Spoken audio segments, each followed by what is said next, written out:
like you said, for a young starter. That's what Theo and company have been looking for a long time. And just the price tag is just too high. It's too much of a risk to give up those young pieces or pieces that you have for maybe a couple of years, Yeah, and you know what though, you did spark my I don't know, brain a little bit. Maybe there's something in the future to be worked out for one of those young, cost-controlled starters that have had a bad year in 2016 because they have the same type of risk-reward potential as Soler, obviously for different reasons. One is production-based and one is injury-based. But maybe that's the type of deal that the Cubs ultimately are able to strike if they are going to strike one with Soler.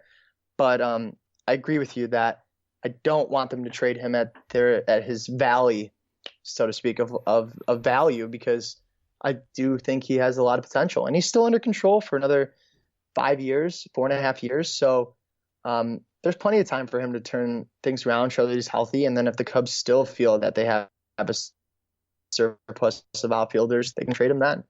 No rush. So looking ahead at free agency here, do any names pop out to you? Which free agents should the Cubs go after?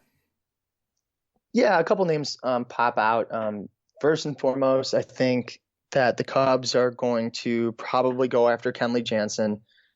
And I think that's a great move. I think that he's going to be important. I think they're going to, no matter what, have to improve the bullpen, especially with the way Rondon finished his season. The sort of questions around Strop. And if you don't believe that there's questions around either of those guys, I mean, you got to take a look at the use of the bullpen in the World Series, because Carl Edwards Jr. is an extremely untested, very successful, very good. Looks like he's going to have a great season ahead of him, but untested guy. And he had a lot of high leverage moments, as did Mike Montgomery. And, back in July, Hector Rondon was one of the best closers in baseball to that point. So I think that the Cubs are going to have to go after a closer. I don't think it'll be Aroldis Chapman. So Kenley Jansen, Mark Melancon are two guys that I think the Cubs will target. And it's hard for me to tell if they have a preference on one or the other. I think Jansen is clearly better, and more interestingly or importantly, I like his ability to go multiple innings. I don't think he's going to be an Andrew Miller, and no one's going to be the Andrew Miller, Kenley Jansen of the playoffs. Obviously, you can't do that throughout the whole entire year, but I do think he's a guy that can go from 60 to 70 innings to maybe 80 to 90 innings in the next few years, and that changes that changes everything a lot and how much you're willing to pay him. That said, Mark Melancon might be a much better value. He'll be a less successful pitcher, a less productive pitcher, but for maybe almost half the cost.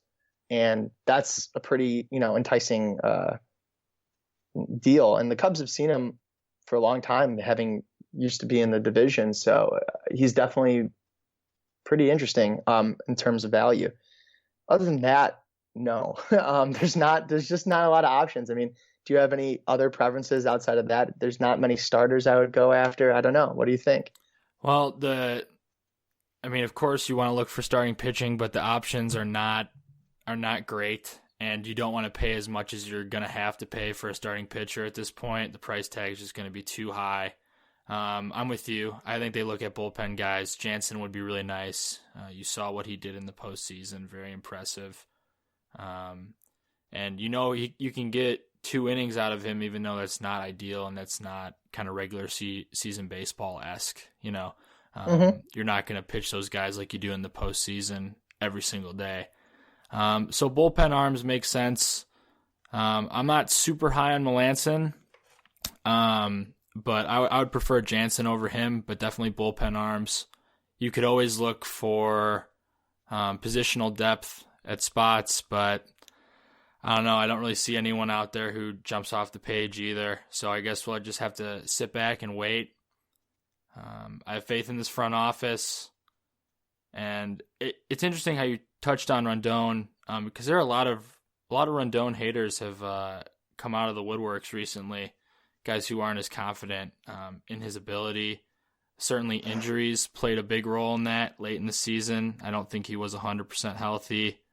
Him and Stroh both dealing with injuries. What are your thoughts on those two? Yeah, no. So anyone that's a Hector Rondon hater is just plain wrong, to be honest. He has been unbelievably good. He's not in that super, super elite tier of, Britton, Betances, Chapman, Andrew Miller, Jansen, but those are like the only 5 or however many I just named guys in that super upper echelon of closers. Hector Rondon is the next step down. He is the first over the last 2 years and then through this year, up and until August when he was injured, he was one of the best closers in baseball. He didn't have a ton of saves because the Cubs kept blowing teams out. But I mean, I think we've evolved well beyond worrying about how many, counting statistics, saves that any one closer has. He is and has been one of the Cubs' best, diamond in the rough. Having picked him up from the Rule 4 draft back, in December of a few years ago. But I think it's now at least a little bit fair to question what he'll be like in 2017. But to be perfectly honest, I don't think he ever got back up to speed because in August, if you recall, he was injured on like the 2nd, came back without going to the DL for he had a couple days out, and he came back on like the 11th or 12th and pitched an inning the next day and then hit the disabled list. So they were clearly trying to stave off some sort of injury, and then it ultimately was too late and they had to send him to the DL. And then he came back after that late in August or early September and only had a couple of appearances before the playoffs started. And, unlike if this injury happened earlier in the year, he didn't really get a chance to reestablish himself against quality major league hitters in high leverage moments, because those high leverage moments were the NLDS and it was the Giants, and then it was the NLCS and it was the Dodgers, and you can't be figuring things out at that point. So for Hector Rondon, I'm still confident in his ability to be a very, very good closer next year. And when he comes back for the Cubs and in early April blows a save or two, I'm not going to be worried. And I'm not going to be worried until probably a few months into the season, because I think he's going to reestablish himself and be perfectly fine. And, before I get too far away, even, I want to say that if you recall, his spring training in 2016 was abysmal. And when it came and the first week of games happened, he was already being back to the guy that we'd known he can be. And Strup's the same way. I mean, Strup's actually getting a little bit older. I'm not sure how old he is exactly, but he's definitely a little bit older than some of the other bullpen arms.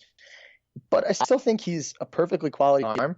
And if he's your 7th or 8th inning setup guy, alongside guys like Justin Grimm and Carl Edwards Jr., I think you're in perfectly good shape. He doesn't need an extension. He could just pitch it all out for the Cubs. And I don't think there's anything to worry about him at all, because like Rondon, he dealt with some injuries and then never really got a chance to get on a regular rhythm. And that sort of thing is important. But I'm looking forward to both of those guys being healthy and productive next year. And I'm planning on it. I would count on it. All right, man. Thank you for your time. Thank you so much, Michael, for joining us on Sosa's Steam Room. How about you go ahead and tell folks where they can follow you? You could read my stuff. I don't know. What do you call it? My articles at bleachernation.com. And also at baseballisfun.com, which is another small site that we work on out of the same roof, let's say. And most importantly, you could follow me on Twitter at Michael_Cerami, which is Cerami. So thanks for having me. That was fun. I'll come back whenever. Awesome, man. Thanks for joining us. All right, we'll talk to you later. Thanks. Bye. All right, great stuff there from Michael Cerami. Just great knowledge in regards to what this team is looking for this offseason, and just good analysis of the entire postseason run from him. The folks over at Bleacher Nation are the best.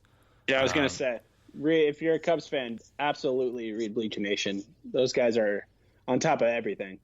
Yeah, and if you're listening to this, you probably already know about Bleacher Nation, but if you Yeah. don't, you need to get over there and check them out. Definitely. Definitely. So let's move on to some Blackhawks talk here. Yeah. They have also been very hot. 6-game winning streak. It was, As of it was right a pretty now. good week for Chicago sports outside the Bulls, but we'll talk about that. We'll get to the Bulls. Don't you worry. We'll get there. But yeah, 6-game winning streak for the Hawks. Definitely refreshing after some penalty kill woes. And the beginning of this win streak was kind of like masked by the Cubs wins, and that's understandable. I can honestly say that I haven't really watched a full Blackhawks game until the Cubs postseason run was over. Yeah, that's a case for most people. But I've watched the last two, so yeah, here I am. Well, right back on it. The problem with that was the Cubs played like 7 games during Cubs games, and they went 7-0 too. They're good luck for each other. They're good luck. Yeah, I know. And we see like both teams really appreciate the other team. We saw the Hawks honor the Cubs on Saturday or Sunday. So. Yep. Yeah, so maybe those teams will push each other.